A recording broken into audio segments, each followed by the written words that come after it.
Masters and slave, the modern political dilemma.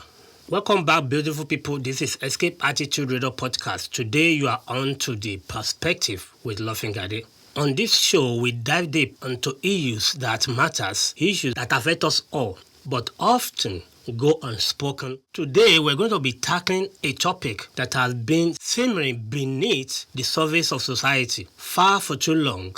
The relationship between political elite and the people they are supposed to serve. In many ways, it feels like we've slipped into a system reminiscent of masters and slaves, not in literal sense, but in how power dynamics have shifted. We work tirelessly, juggling 2 or 3 jobs just to survive, while our government takes our hard-earned money through taxes only to spend it recklessly without accountability. So, what can we do about it? How do we remind those in power that they work for us and not the other way around? Let's break this down together. The first segment we're going to be talking about today is going to be about the masters and slave analogy. Let's start by unpacking this uncomfortable truth.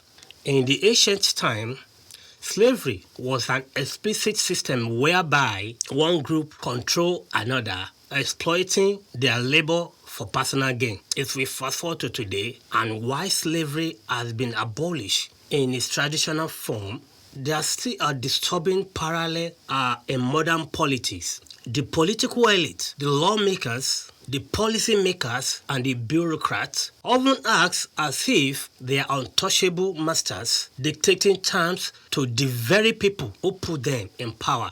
Meanwhile, ordinary citizens, the taxpayer, are left working harder than ever just to keep up with rising cost of living. Talk about healthcare, education, and housing problems.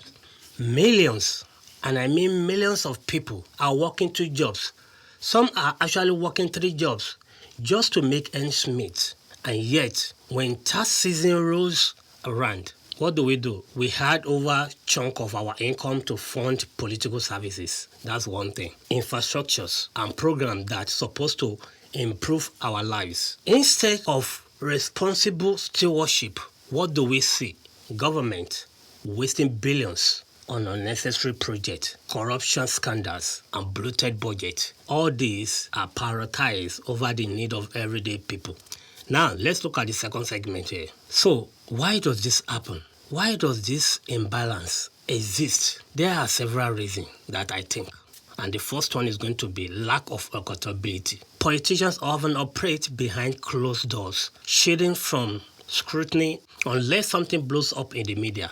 Without consistent pressure from voters, they feel free to act in their own best interest, or worse, the interest of lobbyists and corporations. Disengaged citizens. Many people feel powerless or disconnected from the political process. They believe their voice don't matter, so they disengage entirely. This apathy gives politicians more rooms to kind of operate unchecked, right? Then we have complexity of system. Modern governance is kind of complicated, filled with jargons that make it hard for probably average person to understand what's really happening. This complexity helps them or allows bad actors to hide mismanagement under layers of bureaucracy. Also, we have short-term thinking. Politicians often focus on short-term wins to secure re-election rather than implementing long-term solutions that benefit everyone. This leads to reckless spending and unsustainable policy. Now, let's look at a call to action. What can we do? Now, here's the good news. We are not powerless. While systemic change may take time, there are concrete steps we can take to remind our leaders that they work for us, not the other way around. Here is my 5-point plan for reclaiming power as citizens. Number 1, we have to educate ourselves and others. Knowledge is power, as you may know. Start by understanding how your local, your state, and national government functions. You need to have the understanding. Whatever you don't know is what you don't know. Follow credible news sources, attend town hall meetings, and read policy that are proposed. Share what you learn with friends and family and neighbors, most importantly. An informed citizen is harder to manipulate. Number 2, we need to hold our leaders accountable. We have to demand for transparency, send emails, or be sure to call your representatives. Attend all those council meetings or all those legislative sessions. Ask for tough questions about how taxpayer money are being spent. If you notice waste or corruptions, speak up loudly. That's about that. The third thing I believe we can do is to be sure that we vote strategically. Voting isn't just about ticking a box. It is about choosing the leader who is aligned with your values and your priorities. Research the candidate you choose thoroughly before casting your ballot. Support grassroots movements and also independent candidates who challenge the status quo. Candidates that they are not career politicians, if you know what I mean. Now, let's move to number 4, which is going to be that we need to organize and mobilize. We all know that there's a strength in numbers. Join or start a community group focused on specific issues like affordable housing, healthcare reform, or tax reform. We have to protest peacefully. I do not encourage violence. When necessary, let us protest peacefully. Use social media to amplify your messages and connect with others who share your concern. Now, the 5th one. Don't shy away or see yourself too small or too little to run for office. Run for office if you know you have good intention. If you are truly fed, and I mean if you are truly fed up with the current system, consider running for office. You don't need to be wealthy or well-connected before you make a difference.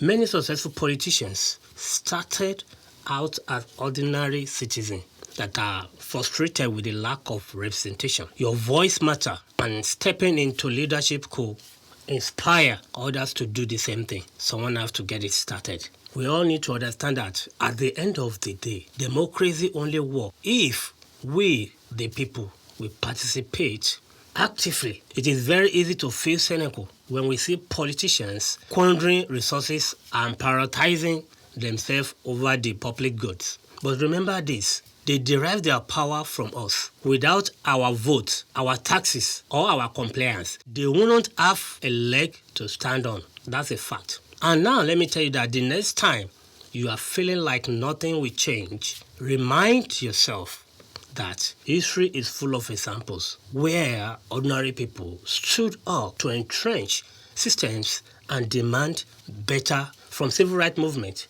to anti-corruption campaign, and collective actions has always been the key to progress. So let's stop acting like slaves to broken systems. Let's hold our leaders accountable, demand for better, and never forget that we are the true master of this republic. Together, we can create a future where government serves the people, not the other way around. So that's going to be it for me on this one, guys. If you find value in this episode, please share it with someone who needs to hear it. And don't forget to subscribe for more discussion on topics that matters.